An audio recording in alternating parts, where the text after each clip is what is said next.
Good morning ಡಿಯಕ್ಷನ್. ನನ್ನ ಆತ್ಮೀಯ ವೀಕ್ಷಕ ಬಂಧುಗಳೇ, ನನ್ನ ಅನಂತ ನಮನಗಳು. My name is Anand Masali, Bagalkot, Karnataka state. My mobile number is 9242494770.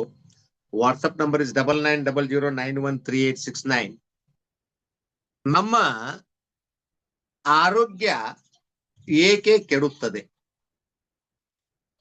ಈ ವಿಷಯದ ಬಗ್ಗೆ ಒಂದಷ್ಟು ಚಿಂತನ ಮಂಥನ ಮಾಡೋಣ. ನಮ್ಮ ಆರೋಗ್ಯ ಯಾಕೆ ಕೆಡ್ತದ? ವಿಶೇಷವಾಗಿ ಇತ್ತೀಚೆಗೆ 30-40 ವರ್ಷಗಳ ಈಚೆಗೆ ನಮ್ಮ ಆರೋಗ್ಯ ವಿಪರೀತವಾಗಿ ಕೆಡ್ತಾ ಇದೆ. ಅದರಲ್ಲೂ ವಿಶೇಷವಾಗಿ ಈಗೊಂದು 4-5 ವರ್ಷಗಳಿಂದ ಇನ್ನೂ ಹೆಚ್ಚು ಶೀಘ್ರದಲ್ಲಿ ನಮ್ಮ ಆರೋಗ್ಯ ಕೆಡ್ತಾ ಇದೆ. ಇದಕ್ಕೆ ಕಾರಣ ಏನು ಅಂತ ಕೇಳಿದ್ರೆ ಮುಖ್ಯವಾಗಿ 3 ಕಾರಣಗಳನ್ನ ನಾನು ಕೊಡ್ಲಿಕ್ಕೆ ಇಷ್ಟಪಡ್ತೀನಿ. ಒಂದನೆಯ ಕಾರಣ ನಮ್ಮ ಕಲಬೆರಕೆ ಮತ್ತು ಕೆಮಿಕಲ್ ಯುಕ್ತವಾದಂತಹ ಆಹಾರ ಅಥವಾ ಆಹಾರ ಪದಾರ್ಥಗಳು. ಈ ವಿಷಯುಕ್ತವಾದಂತಹ ಆಹಾರವನ್ನ ನಾವು ಸೇವನೆ ಮಾಡ್ತಾ ಇದ್ದೀವಿ, ಇದು ಮುಖ್ಯವಾದ ಕಾರಣ. ಇನ್ನು ಇದಕ್ಕಿಂತಲೂ ಮುಖ್ಯವಾದ ಕಾರಣ ಅಂತಂದ್ರೆ ನಾವು ಇವತ್ತಿನ ದಿವಸ ಕುಡಿತಾ ಇರ್ತಕ್ಕಂತಹ ನೀರು. ನಾವು ಒಂದಷ್ಟು ಶುದ್ಧವಾಗಿರ್ಲಿ, ಸ್ವಚ್ಛವಾಗಿರ್ಲಿ ಅಂತ ತಿಳ್ಕೊಂಡು ಫಿಲ್ಟರ್ ವಾಟರ್ ಕುಡಿತೀವಿ. ಆದ್ರೆ ಫಿಲ್ಟರ್ ವಾಟರ್ ಅನ್ನೋದು ಏನೈತಿ ನೋಡ್ರಿ, ನೋಡ್ಲಿಕ್ಕೆ ಸ್ವಚ್ಛದ, ಶುದ್ಧವಾಗಿ ಕಾಣಿಸ್ತದ, ಆದ್ರೆ ಅದು ಆರೋಗ್ಯಕರವಾದ ನೀರು ಅಲ್ಲ. ಇವನ ಮತ್ತು ಶುದ್ಧವಾಗೈತಂತೀರಿ, ಆರೋಗ್ಯಕರ ಇಲ್ಲ ಅಂತೀರಿ. ಹೌದ್ರಿ, ಅದು ಶುದ್ಧವಾಗಿದ್ದದ್ದು ನಿಜ. ಆದ್ರೆ ಆರೋಗ್ಯಕರವಾಗಿ ಯಾಕಿಲ್ಲ ಅಂದ್ರೆ ಅದ್ರೊಳಗೆ ಮುಖ್ಯವಾಗಿ ಆಂಟಿ ಆಕ್ಸಿಡೆಂಟ್ ಅಂತ ಇರ್ಬೇಕಾಗತ್ತ, ಅದು ಇರಂಗಿಲ್ಲ. ಇನ್ನು ಎರಡನೇದಾಗಿ ಅದರಲ್ಲಿ ಮಿನರಲ್ಸ್ ಇರ್ಬೇಕಾಗ್ತದ, ಆ ಮಿನರಲ್ಸು ಇರಲ್ಲ. ಅಂದ್ರ ಈಗೊಂದು 50-60 ವರ್ಷಗಳ ಹಿಂದೆ ನಮಗೆ ಹೆಂಗ ನೀರ್ ಸಿಕ್ತಿತ್ತು ನೋಡ್ರಿ, ಆ ನೀರಿನೊಳಗೆ ಆಂಟಿ ಆಕ್ಸಿಡೆಂಟ್ ಇತ್ತು, ಆ ನೀರಿನೊಳಗೆ ಮಿನರಲ್ಸ್ ಇದ್ದುವು, ಆ ನೀರಿನಲ್ಲಿ ಇರಬೇಕಾದಂತಹ ಎಲ್ಲಾ ಜೀವಸತ್ವಗಳು ಸಿಗ್ತಾ ಇದ್ವು, ನಮ್ಮ ದೇಹಕ್ಕೆ ಒದಗ್ತಾ ಇದ್ವು. ಆದ್ರೆ ಇವತ್ತಿನ ದಿವಸ ಏನ್ ನಾವು ಫಿಲ್ಟರ್ ವಾಟರ್ ಅಂತ ಏನ್ ಕುಡಿತೀವಲ್ಲ, ಈ ಬಾಟಲಿ ಒಳಗಿನ ನೀರು, ಆ ನೀರು, ಈ ನೀರು ಶುದ್ಧವಾದ ನೀರಂತ ಕುಡಿತೀವಿ.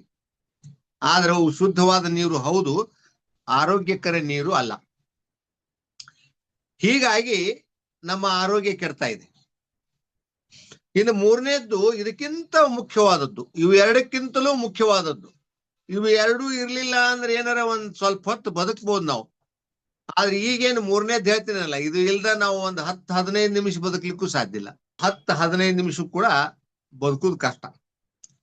ಅದ್ ಏನಪ್ಪಾ ಅಂತ ಕೇಳಿದ್ರೆ ಆಮ್ಲಜನಕ, ಆಕ್ಸಿಜನ್. ಸಿಕ್ಕಾಪಟ್ಟಿ ವಾಹನಗಳು ಆಗಿರೋದ್ರಿಂದ ನಮ್ಮ ಇವತ್ತಿನ ಈ ವಾತಾವರಣದಲ್ಲಿ ಇಂಗಾಲ ಡೈಆಕ್ಸೈಡ್ ಜಾಸ್ತಿ ಆಗಿಬಿಟ್ಟದ. ಆಮ್ಲಜನಕ ನಮಗ ಸಫಿಶಿಯಂಟ್ ಆಗಿ ಒದಗ್ತಾ ಇಲ್ಲ, ಸಿಗ್ತಾ ಇಲ್ಲ. ಈ 3 ಮುಖ್ಯ ಕಾರಣಗಳಿಂದ ಇವತ್ತಿನ ದಿವಸ ನಮ್ಮ ಆರೋಗ್ಯ ಇಷ್ಟೊಂದು ಹದಗೆಡ್ತಾ ಇದೆ. ಆರೋಗ್ಯವೇ ಸರಿ ಇರ್ಲಾರ್ದಂತಹ ಅಪೂರ್ಣವಾದಂತಹ ಗಂಡ ಹೆಂಡತಿ ಕೂಡ್ಕೊಂಡು ಹಡಿತಕ್ಕಂಥ ಮಕ್ಕಳು ಇನ್ನೂ ಅಪೂರ್ಣವಾಗಿರ್ತಾರ. ಅವರಲ್ಲಿ ಹಲವಾರು ದೋಷಗಳನ್ನು ಪಡ್ಕೊಂಡ ಹುಟ್ಟಿ ಬಿಡ್ತಾರ. ಹೀಗಾದ್ರೆ ಮುಂದ ನಮ್ಮ ಈ ಜಗತ್ತು ನಡೆಯುವುದು ಹೆಂಗ? ಇವತ್ತಿನ ದಿವಸ ನಮ್ದು ಏನ್ ಪರಿಸ್ಥಿತಿ ಅಂದ್ರೆ ದುಡಿದ್ರೊಳಗ ಬಹಳಷ್ಟು ದವಾಖಾನಿಗೆ ಬಡಿಯುವುದಾಗೈತ್. ನಾವು ತಿಂಗಳಿಗೆ ಒಂದು 50,000 ದುಡಿತೀವಪ್ಪ ಅಂದ್ರೆ ಅದ್ರಾಗ ಒಂದು 20,000 ದವಾಖಾನಿಗೆ ಬಡಿಯುವುದಾಗ್ಯದ. ಇನ್ನು 30,000 ರೂಪಾಯಿದಾಗ ಒಂದು 10,000 ರೂಪಾಯಿ ಅದು ಇದು ಏನೋ ಖರ್ಚಿರ್ತದ, ಒಂದು 20,000 ಅಷ್ಟೇ ಈಗ ಮನೆಗೆ ಖರ್ಚಿಗೆ ಉಳಿತಾ ಇದೆ ಇವಾಗ ದುಡ್ಡು. ಅದಕ್ಕೋಸ್ಕರ ಇವತ್ತಿನ ದಿವಸ ನೋಡ್ರಿ, ಈಗ ಯುವಕರು ಮದುವೆ ಆಗ್ತಾರ, ಮಕ್ಕಳಾಗಲ್ಲ. ಅವರಿಬ್ಬರಲ್ಲೂ ದೋಷ ಇರ್ತದ, ಕೆಲವು ಸಾರಿ ಒಬ್ಬರಲ್ಲಿ ದೋಷ ಇರ್ತದೆ. ಇದಕ್ಕೆಲ್ಲ ಕಾರಣ ಏನಂದ್ರೆ ಇವು ಮೂರು ಸರಿಯಾಗಿ ಸಿಗದೇ ಇರುವುದು. ಏನ್ ಕಾರಣ ಅಂದ್ರ ಇವು ಮೂರು ಸರಿಯಾಗಿ ಸಿಗದೇ ಇರುವುದರಿಂದ ಹುಟ್ಟತಕ್ಕಂತ ಮಕ್ಕಳಲ್ಲಿ ಕೊರತೆಗಳು ಕಾಣುವುದು. ಆ ಕೊರತೆಯಿಂದ ಇರ್ತಕ್ಕಂಥ ಮಕ್ಕಳಿಗೆ ಮತ್ತಿನ್ನೆಂಥ ಮಕ್ಕಳು ಹುಟ್ಟಬೇಕು. ಎಷ್ಟೋ ಸಾರಿ ಮಕ್ಕಳೇ ಆಗಲ್ಲ ಅವರಿಗೆ. ಮತ್ತ ಆಸ್ಪತ್ರೆಗೆ ತೋರಿಸ್ತಾರ, ಚಿಕಿತ್ಸೆ ತಗೋತಾರ, ಒಂದ್ 2, 3, 4 ದವಾಖಾನೆಗಳನ್ನ ತಿರುಗಾಡ್ತಾರ. ಅಲ್ಲಿ ಶಾನ್ಯರ್ ಅದಾರ, ಇಲ್ಲಿ ಶಾನ್ಯರ್ ಅದಾರ, ಅವ್ರು ಚಲೋ ಅದಾರ, ಇವ್ರು ಚಲೋ ಅದಾರ. ಬಾಗಲಕೋಟೆ ಚಲೋ ಅದಾರ, ಬಿಜಾಪುರ್ನೇ ಚಲೋ ಅದಾರ, ಸೋಲಾಪುರದಾಗ ಅದಕ್ಕಿಂತ ಚಲೋ ಅದಾರ, ಹುಬ್ಳ್ಯಾಗ ಚಲೋ ಅದಾರ. ಹಿಂಗ ಒಂದು 3-4 ವೈದ್ಯರಿಗೆ ತೋರಿಸ್ತಾರ. 10 ಮಂದಿ ತೋರಿಸಿದ್ರೆ ಅದ್ರಾಗ ಯಾರಿಗೋ ಒಂದು 3-4 ಮಂದಿಗೆ ಮಕ್ಕಳಾಕ್ಕವೋ, ಇನ್ನೊಂದು 3-4 ಮಂದಿಗೆ ಆಗುದೇ ಇಲ್ಲ. ದವಾಖಾನೆಗೆ ತೋರಿಸಿದ್ರು ಮಕ್ಕಳಾಗಲ್ಲ. ಈ ಪರಿಸ್ಥಿತಿಗೆ ನಾವು ಬಂದು ನಿಂದಿರ್ಲಿಕ್ಕೆ ಕಾರಣ ಏನು ಅಂದ್ರೆ ನಮ್ಮ ಆಸೆ ಬುರುಕುತನ. ನಮ್ಮನ್ನ ಈ ಪರಿಸ್ಥಿತಿಗೆ ತಂದು ನಿಲ್ಸ್ಯದ. ಏನದು ಆಸೆ ಬುರುಕುತನ ಅಂದ್ರೆ ಸಸ್ತಾ. ಅಲ್ಲಿ ಸಸ್ತಾ ಸಿಗ್ತತೆ, ಇಲ್ಲಿ ಸಸ್ತಾ ಸಿಗ್ತತೆ, ಅದು ಸಸ್ತಾ ಐತೆ, ಇದು ಸಸ್ತಾ ಐತೆ. ಸಸ್ತಾ ಅಂತ ನಾವು ಕಸ ತಿನ್ಲಾಕ್ ಶುರು ಮಾಡಿಬಿಟ್ಟಿವಿ. ಆ ಪರಿಸ್ಥಿತಿಗೆ ನಾವೇ ಹೊಣೆಗಾರರು, ಬೇರೆ ಯಾರು ಅಲ್ಲ. ನಾವೆಲ್ಲ ಸಣ್ಣವರಿದ್ದಾಗ ಈ ಒಂದು 50-60 ವರ್ಷದ ಹಿಂದ ಕಪ್ಪನ ಬೆಲ್ಲ ಸಿಗ್ತಿತ್ತು, ಕರಿ ಬೆಲ್ಲ. ಎಷ್ಟು ರುಚಿ ಇತ್ತದು ಬಾಯಾಗ. ಆಮೇಲೆ ಆರೋಗ್ಯಕ್ಕೆ ಎಷ್ಟು ಚಲೋ ಇತ್ತದು. ಆ ಬೆಲ್ಲ ಊಟದ ಜೊತೆ ತಿಂತಿದ್ವಿ ನಾವು. ಆ ಬೆಲ್ಲ ದಿವಸ ಒಂದ್ ಸ್ವಲ್ಪ ತಿನ್ನತಿದ್ವಿ ನಾವು. ಯಾಕಂದ್ರೆ ತಿನ್ನಾಕ ಸಿಗುದ ಅದು ಒಂದು ಬೆಲ್ಲ ಬಾಳ ಅಂದ್ರೆ ಪುಟಾಣಿ. ಶೇಂಗಾ ಸದ್ಕ ಬಹಳ ಕಾಸ್ಟ್ಲಿ ಅವಾಗ. ನೆಲಗಡಲೆ ಸ್ವಲ್ಪ ಕಾಸ್ಟ್ಲಿ ಅವಾಗ, ಪುಟಾಣಿ ಸಸ್ತ ಅವಾಗ. ಈ ಬೆಲ್ಲ ಕಪ್ಪಿತ್ತಲ್ರಿ, ಕಪ್ಪು ಐತೆ, ನಮಗ್ ಬೆಳ್ಳಂದ್ ಬೇಕು, ಬೆಳ್ಳಂದ್ ಬೆಲ್ಲ ಬೇಕು, ಕೆಂಪನ್ ಬೆಲ್ಲ ಬೇಕು, ಚಂದ ಕಾಣಿಸ್ಬೇಕಂತ ಹೇಳಿ ಜನ ಹುಡುಕ್ಯಾಡಿ ತಗೊಳಕತ್ತಿದ್ರು. ಈ ಜನರಿಗೆ ಕಪ್ಪು ಬೆಲ್ಲ ಇಷ್ಟ ಆಗಲ್ಲ, ಇದನ್ನ ಯಾರು ತಗೊಳುದಿಲ್ಲ, ಸೇಲ್ ಆಗುದಿಲ್ಲ ಅಂತ ತಿಳ್ಕೊಂಡು ಕಪ್ಪು ಬೆಲ್ಲ ಮಾಡೋದು ಬಿಟ್ಟು ಸಿಕ್ಕಾಪಟ್ಟೆ ಕೆಮಿಕಲ್ ಹಾಕಿ ಬೆಳ್ಳಂದು ಕೆಂಪಂದು ಬೆಲ್ಲ ಮಾಡಾಕತ್ತಿದ್ರು. ಆ ಕೆಮಿಕಲ್ ಯುಕ್ತವಾದಂತಹ ಬೆಲ್ಲ ತಿಂದು ನಾವು ಆರೋಗ್ಯವನ್ನ ಕೆಡಿಸಿಕೊಳ್ತಾ ಇದ್ದೀವಿ. ಇವಾಗ ಅತ್ಯಂತ ಅಪಾಯಕಾರಿ ಕೆಮಿಕಲ್ಗಳು ಇರ್ತಾವ ಅದ್ರಾಗ. ಇನ್ನ ಆಹಾರ ಪದಾರ್ಥಗಳಿಗೆ, ಬೆಳೆಗಳಿಗೆ ಕ್ರಿಮಿಗಳು ಬಹಳ ಬೀಳಾಕತ್ತಿದ್ವು, ಕ್ರಿಮಿನಾಶಕಗಳನ್ನು ಹೊಡಿಲಾಕತ್ತಿದ್ರು. ಆ ಕ್ರಿಮಿನಾಶಕಗಳು ಭಯಂಕರ ಡೇಂಜರಸ್ ಅವು. ಆಮೇಲೆ ಸಕ್ರಿ ತಯಾರು ಮಾಡಕತ್ತಿದ್ರು. ನಾವು ಸಣ್ಣವರಿದ್ದಾಗ ಸಕ್ಕರೆ ಸಿಗ್ತಿರ್ಲಿಲ್ಲ, ಬಹಳ ಅಪರೂಪ. ಸಿಕ್ಕರು ಅದನ್ನು ಶ್ರೀಮಂತರು ತಿಂತಿದ್ರು, ಬಡವರಿಗೆ ಸಿಗ್ತಿರ್ಲಿಲ್ಲ ಅದು. ಆ ಸಕ್ರಿ ತಿನ್ಲಿಕ್ಕೆ ಆರಂಭ ಮಾಡಿದ ಮ್ಯಾಗ ನಮ್ಮ ಆರೋಗ್ಯ ಇನ್ನೂ ಕೆಡ್ಲಿಕ್ಕೆ ಆರಂಭ ಆಯ್ತು. ಆ ಸಕ್ಕರೆ ಒಳಗೂ ಕೂಡ ಸಿಕ್ಕಾಪಟ್ಟಿ ಕೆಮಿಕಲ್ ಇರ್ತದ.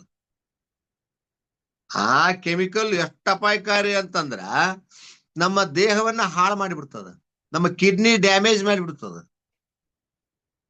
ಅಷ್ಟೊಂದು ಅಪಾಯಕಾರಿ. ದಿನಂಪ್ರತಿ ನಾಲಿಗೆಗೆ ರುಚಿ ಹತ್ತತ್ತಂತ ಬಳಸಾಕತ್ತಿದ್ವಿ. ಹಂಗ ನಾವು ಸಣ್ಣವರಿದ್ದಾಗ ಒಮ್ಮೊಮ್ಮೆ ಸಕ್ಕರೆ ಸಿಕ್ತಂದ್ರೆ ಕರ ಕರ ಕರ ಕರ ತಿಂದು ಬಿಡ್ತಿದ್ವಿ. ಅಷ್ಟು ಇಂಟ್ರೆಸ್ಟ್ ನಮಗ್, ರುಚಿ, ಸ್ವೀಟ್ ಅಂದ್ರೆ ಬಹಳ ಪ್ರೀತಿ. ಆದ್ರೆ ಅದು ಎಷ್ಟೊಂದು ಅಪಾಯಕಾರಿ ಐತೆ ಅನ್ನೋದು ಗೊತ್ತಿರ್ಲಿಲ್ಲ ನಮಗ ಅವಾಗ. ಈಗ ಒಂದ್ 50% ಮಂದಿಗೆ ಗೊತ್ತಾಗ್ಯದ, ಇನ್ನ ಒಂದ್ 50% ಮಂದಿಗೆ ಈಗೂ ಗೊತ್ತಿಲ್ಲ. ಸಕ್ರಿ ಎಷ್ಟೊಂದು ಅಪಾಯಕಾರಿ ಅನ್ನೋದು ಗೊತ್ತಾನೆ ಇಲ್ಲ. ಬೆಲ್ಲ ಎಷ್ಟು ಡೇಂಜರ್ ಅನ್ನೋದು ಗೊತ್ತಾನೆ ಇಲ್ಲ. ಮತ್ತಾಗ ಅದನ್ನ ತಿಂತೀವಿ ನಾವು, ಅದನ್ನ ತರ್ತೀವಿ, ಅದನ್ನ ತಿಂತೀವಿ. ಮತ್ತ ಚಹಾ ಕುಡಿತೀವಿ, ಮುಂಜಾನೆ ಸಂಜಿಕೆ, ಮುಂಜಾನೆ 1-2 ಹೊತ್ತು, ಸಂಜೆಗೆ 1-2 ಹೊತ್ತು ಚಹಾ. ಅದು ಎಂತ ಚಹಾ ಅದು? ಪರಿಶುದ್ಧವಾದ ಚಹಾ ಇರಂಗಿಲ್ಲ ಅದು. ಯಾಕಂದ್ರೆ ನಾವು ಕೊಡೋದು 800ರಿಂದ ಬಹಳ ಅಂದ್ರೆ ಒಂದು 1200 ರೂಪಾಯಿ ಕೆಜಿ. ನಮಗ ಪ್ಯೂರ್ ಚಹಾ 1200 ರೂಪಾಯಿ ಕೆಜಿ ಸಿಗ್ಲಿಕ್ಕೆ ಚಾನ್ಸೇ ಇಲ್ಲ. 2000 ರೂಪಾಯಿ ಮೇಲೆ ಕೊಡ್ಬೇಕು ನಾವು. ಅಷ್ಟ್ಯಾರು ದುಡ್ಡು ಕೊಡಂಗಿಲ್ಲ ಅಂತ ಅವ್ರು ಅದನ್ನ ಮತ್ತೊಂದ್ ಸ್ವಲ್ಪ ಸೇರಿಸಿ ನಮಗ ಸಸ್ತಾದೊಳಗೆ ಕೊಡ್ತಾರ. ಸಸ್ತಾದೊಳಗೆ ಆ ಸಸ್ತಾದೊಳಗೆ ಕೊಡ್ತಕ್ಕಂತ ಚಹಾ ತಗೊಂಡ್ಬಂದು ಕಳ ಕಳ ಕಳ ಕುದಿಸಿ ಮತ್ತೊಂದೆರಡು ಬಗಸಿ ಸಕ್ರಿ ಹಾಕಿ ಅದಕ್ಕ ಹಾಲ್ ಹಾಕಿ ಕಳ ಕಳ ಕಳ ಕುದಿಸಿ ಮ್ಯಾಲೆ ಕೆಳಗ ಮಾಡಿ ಕುಡಿದು ಬಿಟ್ರೆ ಪಿತ್ತ ಆಗ್ತದ. ಅದಕ್ಕೆ ಕೆಲವ್ರು ಚಹಾ ನಮಗ್ ಪಿತ್ತ ಆಗ್ತದ್ರಿ ಅಂತ ತಿಳ್ಕೊಂಡು ಚಹಾ ಕುಡಿದೇ ಬಿಟ್ಬಿಟ್ಟಾರ ಕೆಲವು ಮಂದಿ. ಬರೀ ಹಾಲು ಕುಡಿತಾರ. ಅದು ಹಾಲು ಕೂಡ ಏನಂತ ಆರೋಗ್ಯಕ್ಕೆ ಬಹಳ ಒಳ್ಳೇದಲ್ಲ. ಅದು ಸಣ್ಣ ಕೂಸುಗಳಿಗೆ ಕುಡಿಸ್ಲಾಕ್ ಅಡ್ಡಿ ಇಲ್ಲ, ಆದ್ರೆ ಅದು ಕೂಡ ನಾವು ಜಾಸ್ತಿ ಕುಡಿಬಾರ್ದು ಅಂತ ಹೇಳ್ತಾರ. ಇನ್ನು ಚಹಾದ ಹಾಕಿಬಿಟ್ರಂತೂ ಮುಗದ ಹೊತ್ತು. ಮೋಸ್ಟ್ ಡೇಂಜರ್ ಸಕ್ರಿ ಹಾಲು. ಆಮೇಲೆ ಮನೆ ಒಳಗಿಂದ ಊಟ ಮಾಡ್ತೀವ್ರಿ ನಾವು, ಹೊರಗೇನು ತಿನ್ನಂಗಿಲ್ರಿ ಅಂತಾರ. ಮನೆ ಒಳಗಿಂದರ ಏನೈತಿ? ಅದ್ರಾಗ ಕಲಬೆರಿಕೆ ಐತೆ, ಅದ್ರಾಗ ಕೆಮಿಕಲ್ ಐತೆ, ನಾವು ಸೇವನೆ ಮಾಡ್ತೀವಿ. ಇನ್ನ ನಮ್ಮ ದೇಹದೊಳಗ 72% ನೀರ್ ಐತ್ರಿ, 72% ವಾಟರ್ ಐತಿ ನಮ್ಮ ಬಾಡಿ ಒಳಗ. ಆದ್ರ ಅದು ಅಸಿಡಿಕ್ ವಾಟರ್ ಐತಿ, ಪಿತ್ತಕಾರಕವಾದಂತಹ ನೀರದು. ಆ ನೀರು ನಮ್ಮ ದೇಹಕ್ಕೆ ಅಪಾಯವನ್ನು ಉಂಟು ಮಾಡ್ತಾ ಅದ. ಆ ನೀರು ಅಲ್ಕಲೈನ್ ಆದ್ರೆ ಬಹಳ ಒಳ್ಳೇದು, ನಮ್ಮ ದೇಹ ಚೆನ್ನಾಗಿರ್ತದ, ಆರೋಗ್ಯ ಚೆನ್ನಾಗಿರ್ತದ. ಅಲ್ಕಲೈನ್ ವಾಟರ್ ಕುಡಿಬೇಕು. ಅದ್ರ ಬಗ್ಗೆ ಒಂದ್ಸಾರಿ ನಾನು ಸ್ಪೆಷಲ್ ಆಗಿ ಒಂದು ವಿಡಿಯೋ ಮಾಡ್ತೀನಿ, ನೀರಿನ ಸಲುವಾಗಿ ಒಂದು ವಿಡಿಯೋ ಮಾಡ್ತೀನಿ. ನಿಮಗ ಅಲ್ಕಲೈನ್ ವಾಟರ್ ಕುಡಿಬೇಕಂತ ಇಷ್ಟ ಇದ್ರೆ ನೀವು ನನ್ನ ಜೊತೆ ಫೋನ್ನೊಳಗ ಕಾಂಟ್ಯಾಕ್ಟ್ ಮಾಡ್ಬೋದು, ಅಥವಾ ವಾಟ್ಸಪ್ನಾಗ ನಿಮ್ದು ಹೆಸರು, ಅಡ್ರೆಸ್, ಮಾಹಿತಿ ಎಲ್ಲ ಹಾಕ್ಬೋದು. ಅದ್ರ ಬಗ್ಗೆ ಎಲ್ಲ ಡಿಟೇಲ್ ಮಾಹಿತಿ ಕೊಡ್ತೀವಿ ನಿಮಗ. ಅಲ್ಕಲೈನ್ ವಾಟರ್ ಕುಡಿಯೋದ್ರಿಂದ ನಾವು ಆರೋಗ್ಯವಂತರಾಗಿರ್ಬಹುದು. ಅಕಸ್ಮಾತ್ ಏನಾದ್ರೂ ಕಾಯಿಲೆಗಳು ಬಂದಿದ್ರೆ ಅವು ಕೂಡ ನಿಧಾನವಾಗಿ ಒಂದು 6 ತಿಂಗಳದಿಂದ 1 ವರ್ಷದೊಳಗಾಗಿ ನಮ್ಮನ್ನ ಆರಾಮ್ ಮಾಡ್ತಾವ. ಅಂಥ ಒಂದು ಒಳ್ಳೆಯ ನೀರು ಕೂಡ ಸಿಗ್ತದೆ. ಒಳ್ಳೆಯ ಆಹಾರ, ಒಳ್ಳೆಯ ನೀರು ಮತ್ತು ಒಳ್ಳೆಯ ಆಮ್ಲಜನಕ. ಒಳ್ಳೆಯ ಆಮ್ಲಜನಕ ಸಿಗಬೇಕಾದ್ರೆ ನಮ್ಮಲ್ಲೇ ಗ್ಯಾನೋಸಿಲಿಯಂ ಅಂತ ತಿಳ್ಕೊಂಡು ಕ್ಯಾಪ್ಸಲ್ ಮಾಡಿದ್ದಾರೆ ನಮ್ಮ ಡಾಕ್ಟರ್ ಲಿಮ್ ಸಿಯೋಜಿನ್ ಅವರು. ಅದು ಮಲೇಷಿಯಾದ ಕಂಪನಿ. ನಮ್ಮ ಪ್ರಾಡಕ್ಟ್ಗಳು 183 ರಾಷ್ಟ್ರಗಳಲ್ಲಿ ಸಿಗ್ತಾವ. 183 ರಾಷ್ಟ್ರಗಳಲ್ಲಿ, America, England, Japan, Germany, China ಎಲ್ಲ ಕಡೆ ಸಿಗ್ತಾವ. ಬಹಳ ಉತ್ಕೃಷ್ಟವಾದಂತಹ ಮತ್ತು ಆರ್ಗ್ಯಾನಿಕ್ ಆದಂತಹ, ಹೈಜೆನಿಕ್ ಆದಂತಹ ಕಂಪನಿ ನಮ್ಮದು. ನಮ್ಮ ಕಂಪನಿಯ ಪ್ರಾಡಕ್ಟ್ಗಳು ಎಷ್ಟು ಗ್ಯಾರಂಟಿ ಅದಾವಂದ್ರೆ, ನಮ್ಮ ಕಂಪನಿಯ ಪ್ರಾಡಕ್ಟ್ಗಳನ್ನ ನಿಮ್ಮ ಸಮಸ್ಯೆ ಹೇಳಿದ್ರಿ ಅಂದ್ರೆ ಅದಕ್ಕೆ ಅನುಕೂಲ ಆಗುವಂತಹ ಒಂದು 3 ಪ್ರಾಡಕ್ಟ್ ನಿಮಗೆ ಕೊಟ್ಟಿವಪ್ಪ ಅಂದ್ರೆ, ಆ 3 ಪ್ರಾಡಕ್ಟ್ 3 ತಿಂಗಳು ನೀವು ಸೇವನೆ ಮಾಡಿದ ಮೇಲೆ ನಮಗೆ ಏನೇನು ಉಪಯೋಗ ಆಗಲಿಲ್ರಿ, 1 ನಯಾಪೈಸೆಯಷ್ಟು ನಮ್ಮ ಆರೋಗ್ಯದೊಳಗೆ ವೃದ್ಧಿ ಆಗಿಲ್ಲ, ನಮಗೆ ಸಹಾಯ ಆಗಿಲ್ಲ ಅಂತ ನೀವು ಪ್ರಾಮಾಣಿಕವಾಗಿ ಆ 3 ಪ್ರಾಡಕ್ಟ್ಗಳ ಡಬ್ಬಿಗಳನ್ನ ಅಥವಾ ಪೌಚ್ಗಳನ್ನ ನಮಗೆ ವಾಪಸ್ ಕೊಟ್ರಪ್ಪ ಅಂದ್ರೆ ನಿಮಗೆ ನಾವು ಪೂರ್ತಿ ಹಣ ವಾಪಸ್ ಕೊಡ್ತೀವಿ. ಅಷ್ಟು ಮನಿ ಬ್ಯಾಕ್ ಗ್ಯಾರಂಟಿ. ಯಾಕೆ ಹಿಂಗ್ ಹೇಳ್ತೀವಿ ಅಂದ್ರೆ ನಮ್ಮ ಪ್ರಾಡಕ್ಟ್ಗಳು ಅಷ್ಟು ಉತ್ತಮವಾಗಿದಾವು, ಒಳ್ಳೆಯ ರಿಸಲ್ಟ್ ಕೊಡ್ತಾವು. ದಯವಿಟ್ಟು ಈ ಬಗ್ಗೆ ಏನಾದ್ರೂ ಅನುಮಾನಗಳಿದ್ರ ನಮಗ ಫೋನ್ ಮಾಡ್ರಿ, ಕಾಮೆಂಟ್ನೊಳಗ ನಿಮ್ದು ಅಭಿಪ್ರಾಯಗಳನ್ನ ಹಾಕ್ರಿ. ನಾವು ನೀವು ಕೂಡ ಆರೋಗ್ಯವಂತರಾಗಿರೋಣ, ಆರೋಗ್ಯ ಕ್ರಾಂತಿಯನ್ನ ಮಾಡೋಣ ಅಂತ ಹೇಳ್ತಾ ನನ್ನ ಈ ಮಾತುಗಳನ್ನು ಮುಗಿಸ್ತಾ ಇದ್ದೀನಿ ಸರ್. ದಯವಿಟ್ಟು ನಮಗೆ ಲೈಕ್ ಮಾಡ್ರಿ, ಶೇರ್ ಮಾಡ್ರಿ, ಸಪೋರ್ಟ್ ಮಾಡ್ರಿ. ನಾವು ನೀವು ಸೇರಿ ಒಳ್ಳೊಳ್ಳೆಯ ವಿಚಾರಗಳನ್ನ ಚಿಂತನ ಮಂಥನ ಮಾಡೋಣ. ನಮ್ಮ ನಾಲೆಡ್ಜ್, ನಮ್ಮ ತಿಳುವಳಿಕೆ ಮಟ್ಟವನ್ನು ಹೆಚ್ಚು ಮಾಡ್ಕೊಳ್ಳೋಣ.